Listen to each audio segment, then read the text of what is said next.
Now, UK car sales have hit their highest level since the pandemic, according to new figures from the Society of Motor Manufacturers and Traders. But industry experts say Britain's car market has shrunk permanently since the pandemic at a time of net zero targets and more people working from home.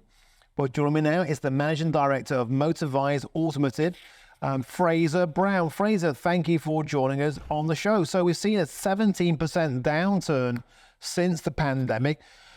Talk about net zero being a part of it, people being put off or priced off the road, and also people working from home. What's your take on this? Well, it's been a very good year last year for the motor industry. We've seen a significant recovery in new car registrations, rising year on year. But interestingly, we've also seen a kind of a slowdown in the acceleration of electric vehicle sales. So we had a very big adoption of electric vehicles from fleet customers and business customers because there are significant benefiting kind incentives for fleet customers and people that own their cars through their business to adopt an electric vehicle. But we have a lack of incentives for consumers to adopt electric vehicles. And that's something that we're calling for the government to address.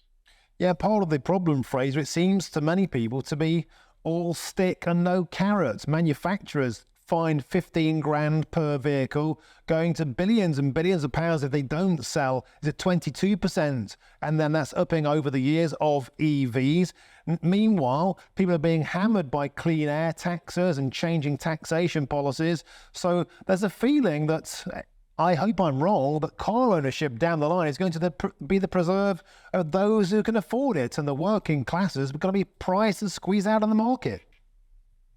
Well, right now, electric vehicle ownership is more challenging for private consumers for a whole range of reasons. If you live in an environment, say, within a city like London, the ability to be able to plug your car in overnight when you live something in a flat or something like that means it's very, very difficult to gain low-cost charging. And ultimately, without an incentive like perhaps a VAT cut, change the VAT rate on electric vehicles to zero to give a proper incentive to consumers, we're not going to get retail consumers adopting these vehicles because it is all stick for manufacturers, £15,000 per unit, as you said, but very little carrot for consumers. And the other thing to think about is the electric vehicle network in this country in terms of fast charging. We don't need 7 kilowatt chargers outside Tesco's. They're no good to anybody. They'll add about 5 or 6 miles to an electric vehicle car whilst you're doing your shopping.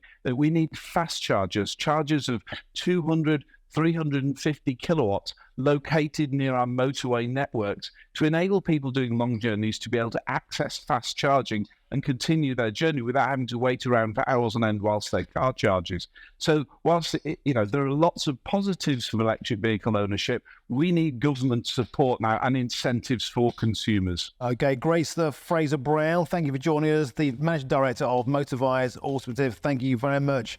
That's me done for today. I'm back on Monday.